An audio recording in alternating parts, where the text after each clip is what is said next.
right, y'all, there's some Poison Idea, Legalize Freedom. That's some good bumper music right there, and I don't care if y'all hate it either. That shit rocks. I'll leave Gareth on hold just to finish listening to that song. And he's my favorite guest. You can tell because I interview him just about every week on this show. Dr. Gareth Porter is an independent historian and journalist. He writes regularly for IPS News, among other places, and we feature all of his stuff for IPS. Well, pretty much everything he writes, other than like maybe at the Huffington Post or whatever. You can find at least the reprint there at antiwar.com/Porter. And always the best analysis of America's Middle East and Central Asian policy. Welcome back to the show, Gareth. Hi, Scott. Good to have you here. And, well, I'll tell you this. We just spent the last hour with Andy Worthington talking about the so-called trial. I don't think it's fair for anyone to call it that without the ironic quotes around it. But anyway, of Khalid Sheikh Mohammed and Ramzi bin al-Shibh and these guys who were in on the 9/11 attack. And it seemed like, you know, who ought to be in the dock? Osama bin Laden, Ayman al-Zawahiri, and yet somehow they're still podcasting from safety in the Hindu Kush Mountains. Gareth, why is that? Well, I mean, I think there are a number of reasons why that is the case, certainly not the least of which is that they are ensconced in a society there which is, very sympathetic. They have a very strong organization surrounding them, a lot of protection. Obviously, the American side of that story is the absence of any real concern as far as the Bush administration was concerned with that objective of catching bin Laden after 9/11. And that's the new article. Bush had no plan to catch bin Laden after 9/11. And now, before we get too far into that, let me ask you about this, because I've always heard conflicting reports, and I don't think I ever did nail down exactly what the hell it meant, but people who say that, and not just conspiracy kook stuff, but I think it was reported in, mainstream news or whatever, that there was a plan on Bush's desk to invade Afghanistan before the war, and then yet all the rest of the mythology, at least, of the post-September 11th short period of time there was that only Tenet and the CIA were able to get on the ground and do anything. They pointed their laser pointers and the Air Force bombed people, but that the Army, under General Franks, could not get their act together for a month and a half or something. Well, first of all, you're referring to, if I understand what you're referring to, it's the argument that there was an intention to carry out some sort of military operation in Afghanistan as early as the summer of 2001. Is that right? I don't know the date exactly. Well, the way I always hear it, at least in the urban myth form, is that it was on his desk the day before the attack or something like that. Well, that refers to a NSPD, National Security Presidential Directive, which was indeed approved by the principals on the 4th of September and ready for a signature. But that was a very, very weak document, which all it did was call for, really, as far as the military side, was for contingency planning. Okay, there was so no it was policy, basically no clear policy of going after bin Laden militarily in that document at all. So in essence, it basically implies the fact that they weren't ready to do anything at that point. Well, exactly. I mean, in fact, on September 10th, when the principals met to decide, well, what does this document really mean? What are we going to do? The only thing that they could decide, that they could agree on, was more diplomacy with the Taliban. Believe it or not, that is a true fact. Mm-hmm. I mean, this is documented by the 9/11 Commission. You're saying after the attack? No, September 10th. Oh, September 10th, yeah. Yes. Well, But after the attack, the neoconservatives, led by Rumsfeld, but Vice President Cheney was also active in this movement, were still resisting an attack within Afghanistan on the Taliban and Al-Qaeda. This was something that they wanted to avoid at all costs, and the reason was that they did not want it to interfere with their plan for the invasion of Iraq. Well, to the degree even, I thought it was basically established that everybody said, we know that you want to attack Iraq, Paul, but hold your horses. We have to, I promised Tony Blair even, right? We have to attack Afghanistan first, make it at least look like that's our point before we do Iraq, or else it'll just be too obvious. Well, that is indeed the Bush White House position. I mean, that is what he clearly said after a few days of discussions post 9/11. But this was only after Wolfowitz and Rumsfeld in particular had put up very stiff resistance to the idea of going into Afghanistan militarily at all. I mean, they were saying, why don't we go after another target that is more convenient, where there are better targets for our bombs than Afghanistan. Right.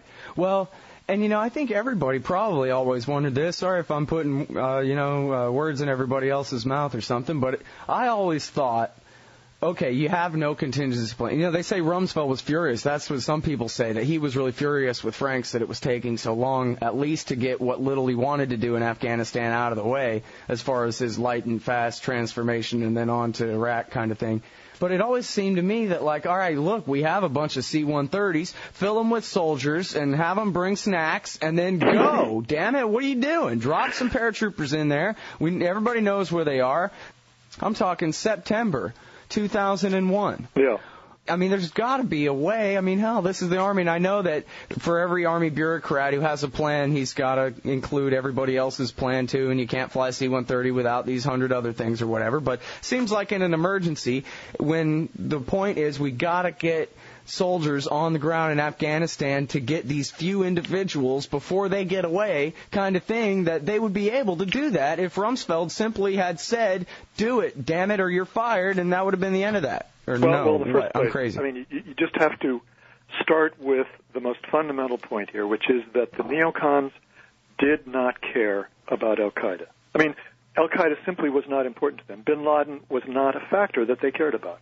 I mean, this is clear both from the sequence of developments during the summer of 2001, when George Tenet was, starting to push very urgent bulletins on the White House saying, we face a very high probability of an attack. It's going to be a mass casualty attack. And he began to talk about real possibility that would be the United States. And the neocons tried to discredit what Tenet was saying. I mean, they basically, Wolfowitz said, well, al-Qaeda is probably just trying to divert us. This is a diversion. This is not really going to happen. Cambone, who was operating on behalf of Rumsfeld, also went to Tenet and tried to discredit, or went to Stephen Hadley and tried to discredit that whole line. This was seen as a diversion from what they really wanted to do, which was invade Iraq. And what they cared about was state enemies, not non-state actors. Al-Qaeda could not be a factor unless it had a powerful state enemy behind it, sponsoring it. And since they saw no evidence of that, contrary to what they would later argue, that Iraq was behind Al-Qaeda, it really did not enter into their calculus in any meaningful way. As Larry Wilkerson put it, the Bush administration did not give a shit about Al-Qaeda. So that's the fundamental fact. Mm-hmm. And Rumsfeld, despite the fact that the draft of the NSPD, which was approved in June, called for contingency planning, military contingency planning in Afghanistan. And of course, the primary contingency was what? The primary contingency is to try to prevent the al-Qaeda leadership, bin Laden and the rest of them, from escaping to Pakistan. But he didn't. He refused. He didn't do anything. There was absolutely zero. All right, well, pardon me for my cynicism, but, it's actually, from a Wolfowitz perspective, it would seem, or, from a George Bush perspective, or anybody with power, really, it's actually pretty convenient to have bin Laden on the loose. He makes a great boogeyman, and they can even just say, look, here's some weird word you've never heard before, and it means an al-Qaeda-linked group in Somalia. That's why we're killing people there, okay? Good enough. And, it's Goldstein. We've all read 1984. We all know how valuable it is for an empire to have an enemy to point his finger at. And so should we discount the idea that they simply had a meeting and decided that let's just let him escape, maybe off the clock while they were driving somewhere? Yes, I think we should discount that for the following reason. In February of 2003, after bin Laden has been allowed to escape, what does Bush do? He does not push the threat from bin Laden. He does not say, oh, gee whiz, he's gotten away. This is a very dangerous force in the world, and we have to do all kinds of things, in response to that, which we wanted to do anyway, in parens. Instead, he said that he didn't pay any attention to bin Laden. Bin Laden wasn't important.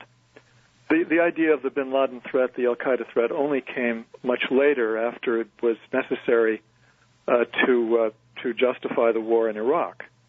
So that's why I say no. That doesn't work as an explanation for this policy. Mm-hmm. And we have to come back to the fundamental fact that they really didn't care. They didn't think bin Laden was important, and they acted accordingly, very overtly. They didn't really make any pretense of saying, well, gee, this is a threat, but we can't do anything about it. It's too difficult or whatever. Yeah, but here's the thing, though. I mean, what about just the simple revenge factor? I mean, let's go back a minute to 2001 and 2002. Of all the blood in the world that the American people wanted spilled, it was those guys specifically, more than anybody else. We'd be willing to tolerate killing pretty much anybody in the world, I guess. Bumper stickers around here said Iraq first, then France, and stuff like that on them. Right.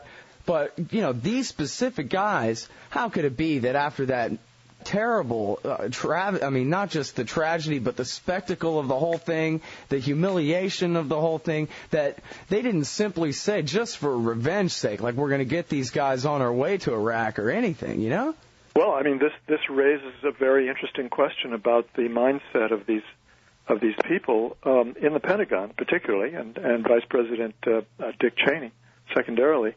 And in terms of the degree of cynicism that they displayed there, supposedly, they're all wound up about national security and protecting the American people from all these threats, but the one thing that was a real threat, they really didn't care about.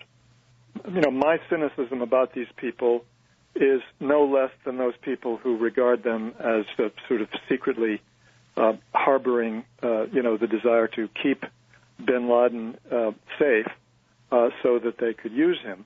And that, my cynicism, is based on the fact that these people really, don't care about the national security of the United States at all. What they care about is being able to push programs that are expensive and that serve, the interests of a big clientele of Air Force officers, the industrial interest behind them, and the whole idea that the high-tech Air Force represented. That's what they wanted. That's what they cared about. They really didn't care about anything else. That's the bottom line, in my view. Yeah, well, and there's a lot of that. Have you read Andrew Coburn's book, Rumsfeld? Yes.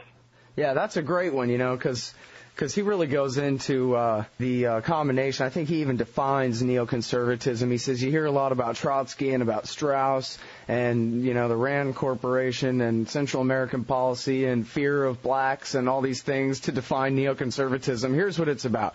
The neoconservatives are the cross between the Israel lobby and the military-industrial complex. That's how he defines the movement. I think there's a lot to that. And I would, in this case, I think what we're talking about is is not just the military-industrial complex, but a particular sliver of that, which the neocons were very close to. Transformation, that's what they called it, right? That's right, the military transformation people, which is a code word for high-tech Air Force toys. Aerospace weapons and sensors and UAVs and all those things that would give the United States the capacity for long-range strikes at a state enemy, shock and awe, and all the rest of that. Mm-hmm. All right, now, if it's okay, I'd like to get into some of the details that you talk about in your article about, the story of the Pakistanis offering to help.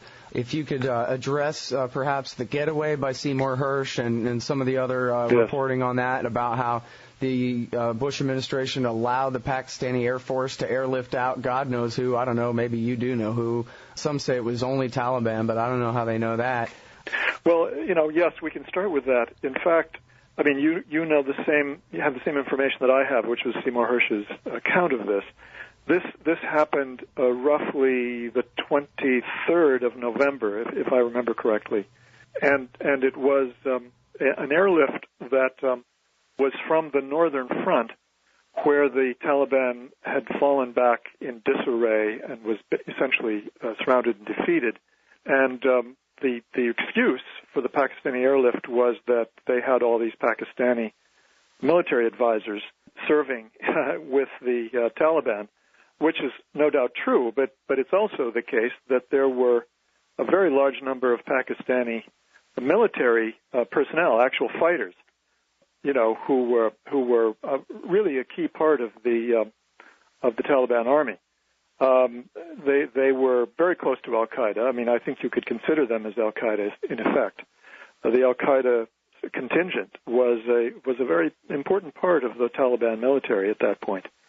And furthermore, there's no question that the airlift involved a number of Taliban officials, senior or mid-level, maybe not senior in the sense of national level, but mid-level regional Taliban officials from the north. And the question that raises, of course, since the United States never bothered to demand to the Pakistanis that these people be made available for interrogation, it suggests that they really, again, had no intention of making any serious effort to try to catch bin Laden. And that's I think a foregone conclusion. By that time, it was far too late in the game to even begin to think about that. Mm-hmm. Now, you know how on Google you can, after you search some terms, you can hit the button and it'll give you the highlighted page it'll highlight the terms you're looking for in yellow. Mm-hmm. Well, one of my favorites for that, you got to use the quotes to make it all one big yellow thing. The general was turned down. And that'll lead you to Lost at Tora Bora, the New York Times article, about how the CIA and the Northern Alliance knew that they had Osama bin Laden within a couple of square miles at the most at Tora Bora, and how they got on the radio.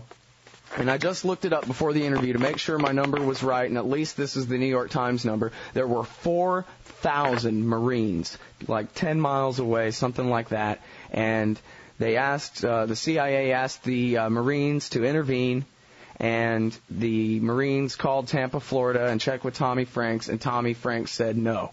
Right. I mean, they were actually, I think it was more like 20 or 25 miles away. But in any case, okay.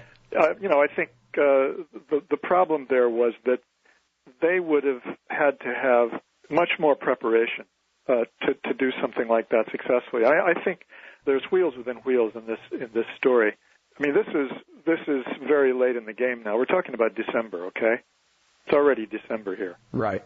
And there's no doubt that bin Laden at one point was in Tora Bora.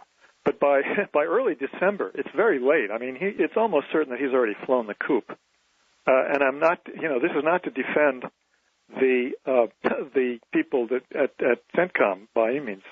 Tommy Franks was part of the Bush administration's policy, lock, stock, and barrel. There's no doubt about that. And to the extent that they needed to cover up the basic policy, he was part of that cover-up. But what I'm suggesting is that and I think, the idea that you could have prevented bin Laden's exit with some Rangers or with the Marines at that point is probably unrealistic in the extreme. I mean, first of all, I'm not sure they even had the means to get them, to the Tora Bora area. Hey, what happened to forward march? An army can't march 30 miles, 25 miles? Yeah, but this is now up into mountains, okay? This is high mountain territory we're talking about. This is not the valley, okay? I'm an idealist. I'm saying it's worth a shot. Scott, this is the most difficult terrain in the entire world for the U.S. military to operate in. And unless you have had a plan way ahead of time, it ain't going to work. That's my fundamental point. Okay. The idea that you can just go by the seat of your pants and operate in the Tora Bora Mountains near the Afghan-Pakistan border, I don't think that's realistic. And I think that the CIA people, obviously badly wanted something to happen. I mean, there's no doubt that they were sincere about that. But, they had not really thought about this either. I mean, the first sign, if you read Gary Bernson's memoir about called Jawbreaker, the first mention of the idea of, the CIA team calling for the Rangers to go into the Tora Bora area in his memoirs December 7th. Now, I'm not saying that they hadn't thought about it before that. I know they had. But, he doesn't really provide all the details of the very earliest thoughts about this, the thinking about this. But I think we have to take a bit more seriously. There are two sides to this. One is the lack of any concern by the administration and the cover-up of that. No doubt about that. The other side of this that I think people need to take more seriously is just how difficult it is for the U.S. military to operate in the Tora Bora Mountains and in that Afghan-Pakistan border area. And this relates to the current situation. I mean, the idea that the U.S. can really control the situation with military force in that Afghan-Pakistan border area is much more difficult than it might seem at first glance, and certainly without very careful advanced planning, I have my doubts that it would have done much good. Well, we know that throughout history, no one has been able to conquer that land for more than just a little while since the people who conquered it the first time. They're still the descendants of the people who conquered that land 5,000 years ago or whatever, because it's quite easily defendable, I guess, is the point. Yeah. The analogy is often made here when we talk about the war against the Pashtuns, the so-called Taliban types in Afghanistan, that, what if it was like Red Dawn and someone was trying to occupy Colorado and there were a bunch of Colorado, men with guns hiding in those mountains? No one could ever take Colorado from the people of America short of just carpeting the whole place with hydrogen bombs. You got it, yeah, exactly. And of course, the population of that area were, by all reports, strongly pro-Taliban, pro-Al-Qaeda. Bin Laden had been paying them off. They basically recruited the people from that area, and this was another factor that would make it pretty dicey to just sort of casually sort of throw people in there. A few hundred troops, U.S. troops, might be a good way to have sort of a number of Americans taken captive by locals. Yeah, well, and that's part of their excuse is that we couldn't risk the casualties. We didn't want to risk the casualties, and yet, they're willing to throw 4,000 men away on Iraq so far, more than that. Well, I agree with that, and of course, you're absolutely right that if this was the ultimate national security threat, then, it was worth taking casualties over. And by the same token, even more importantly, it's worth having a plan for. It's worth, making some serious plans for, which, would have required, logistical planning that would have started at 9/11 and would have taken, 2 to 3 months to complete, but, to be able to finish the logistical preparations for it. And that would have meant not trying to bring about a quick end to the Taliban regime in Kabul, but rather putting in place the troops in the border area to block the exits with great difficulty over a period of weeks, and only then, trying to defeat the Taliban regime so that when bin Laden made his exit, there would be a greeting party there for him. Mm-hmm. Okay, so now we're back to the question of the neoconservatives and included in their alliance, right? It's not the neoconservative cabal, it's the Cheney neocon cabal. We have George Bush, Don Rumsfeld, and Dick Cheney, none of whom are neoconservatives, who have made this pact with the neoconservatives to have a war with Iraq instead of doing what's got to be their only job in the world at that point.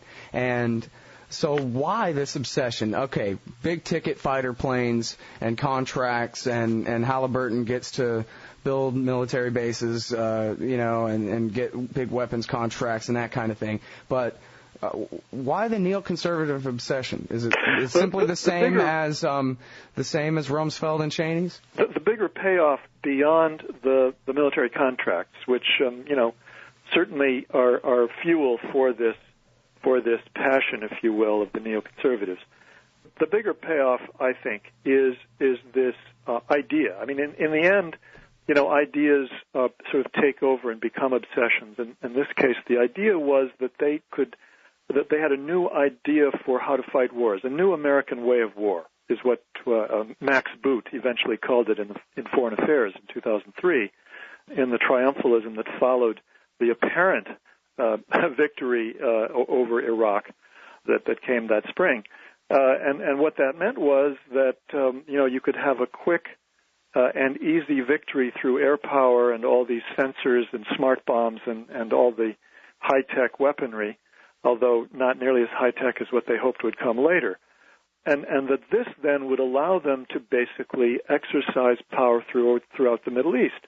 And if you, again, read Douglas Fife's account, I think it's the best source so far as to how the Pentagon was thinking. They wrote a memo or a paper which was sent to the White House on September 30th, if I remember correctly, 3 weeks after 9/11. They were still pushing this line that Afghanistan is not the real point here. The real point is to create a whole new Middle East and to change the balance of power in the world. And they laid out a strategy for doing that by essentially using military force and the threat of force to basically change one regime after another, or if it didn't change, then it would be so intimidated that it would do the bidding of Washington.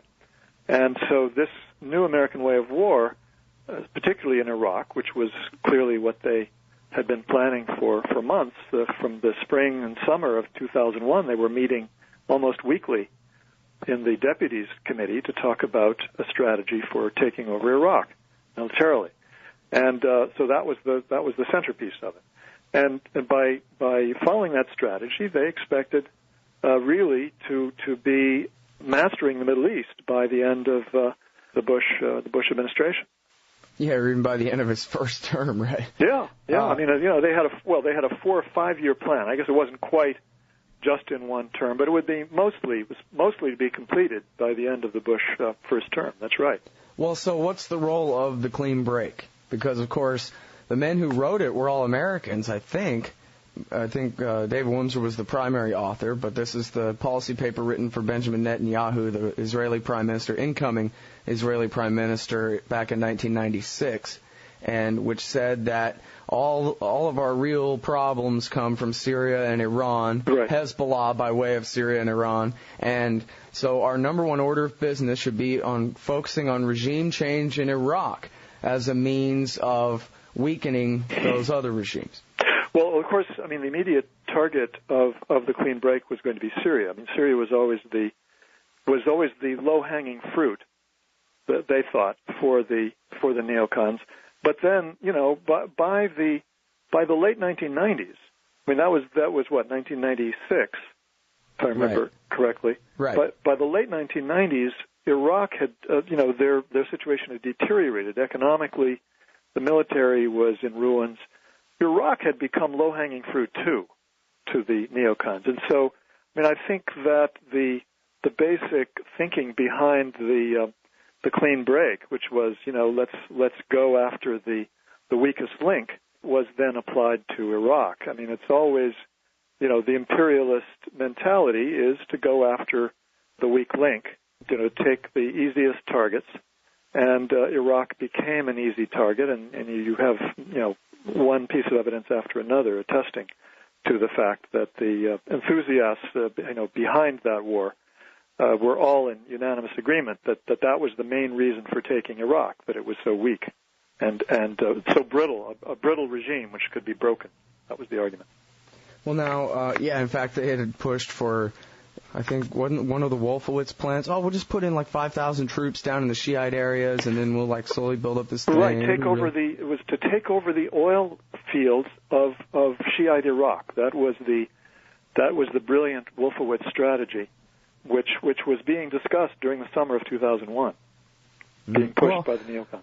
Okay, as you know, David Wimser also wrote a different paper, I forget the title, and this is in regards to Syria, but he talks about what we need to do is expedite the chaotic collapse, that basically, rather than having a strong, parentheses, secular Ba'athist state, in Syria. What we would rather have, I guess, is the Muslim Brotherhood and everybody else fighting for power there forever. And I wonder if you think that, or what you make of some people's analysis, sorry to be so vague, but enough people have posited this, that this is really the model that they're using for Iraq, that as they claim they're trying to create this multi-ethnic central state, that what they're really trying to do is reduce Iraq to a bunch of warring factions and to do the same to the Middle East, to the rest of the Middle East, in order to benefit Israel.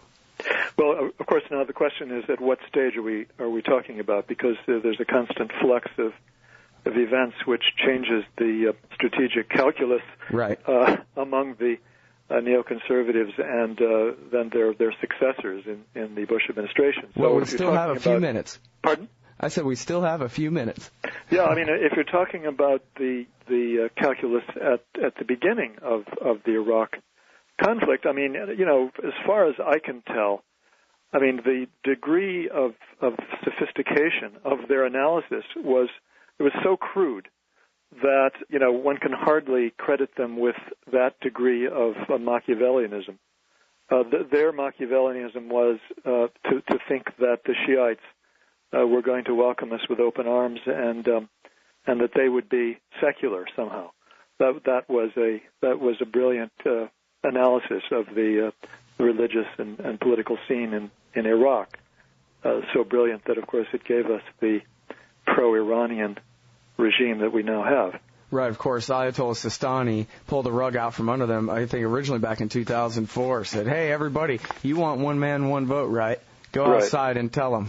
but then I think later on, once they see that they have spawned a Sunni resistance movement that is quite powerful and that they were going to have a great deal of difficulty cracking, then they do, in fact, begin to think about how to practice divide and rule, which is, sort of using Shiite militias against the Sunnis, and that leads to, one phase after another of sort of the United States playing both sides against one another.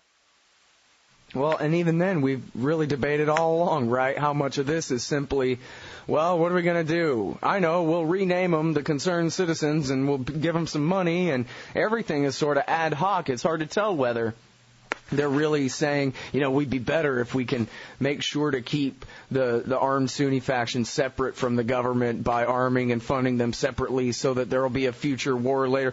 I mean, it sort of seems like these guys are just BSing their way through the whole war. Well, I think you're absolutely right to put the emphasis on complete ad hoc series of decisions, which emphasizes the reality that these people never had a grasp of reality until it was way too late. In other words, as soon as they realize the reality, it's already changed to something else.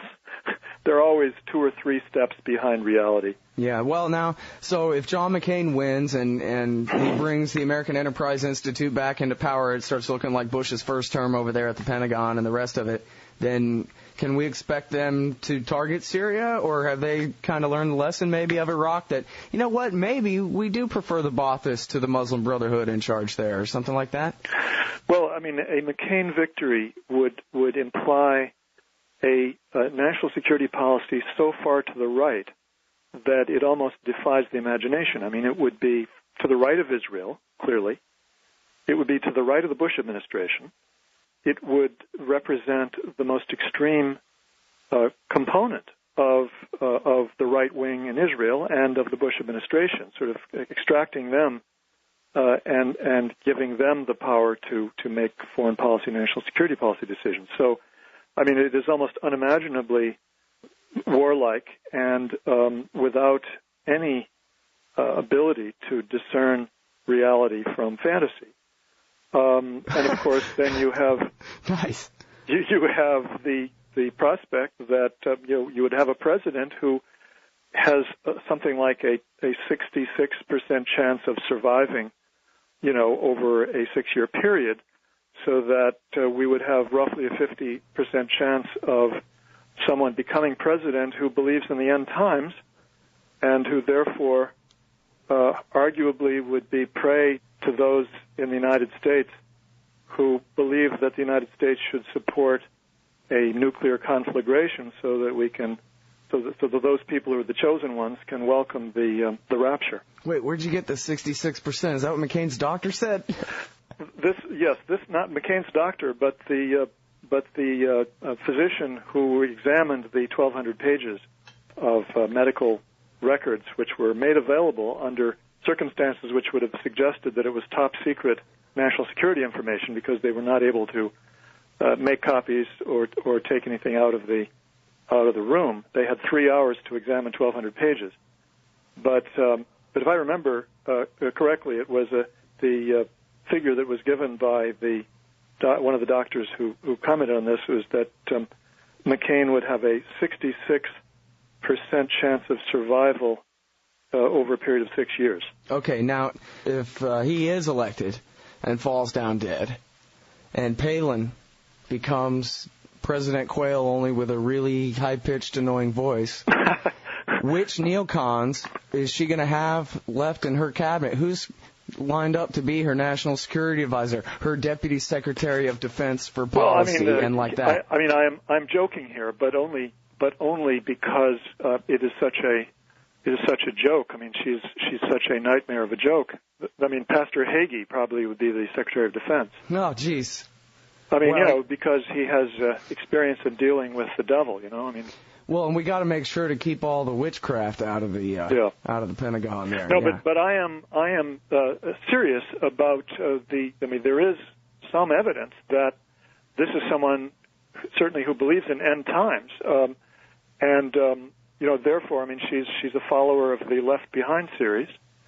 This is somebody who arguably, would be prey to those people who would tell her that, it's time for the conflagration that would bring on the rapture, and therefore, this is a really good place to be. This would be the same thing that is being attributed to Ahmadinejad in Iran. The argument supposedly from the extreme right in Israel is that Ahmadinejad believes in the coming of the 12th Imam, and therefore, he is likely to do something that would bring that about, despite the fact that, there's absolutely no evidence to support that and plenty of evidence to the contrary. It's funny, because McCain is really an establishment kind of figure. His grandfather helped Theodore Roosevelt build America's Imperial Navy back in the day and all this.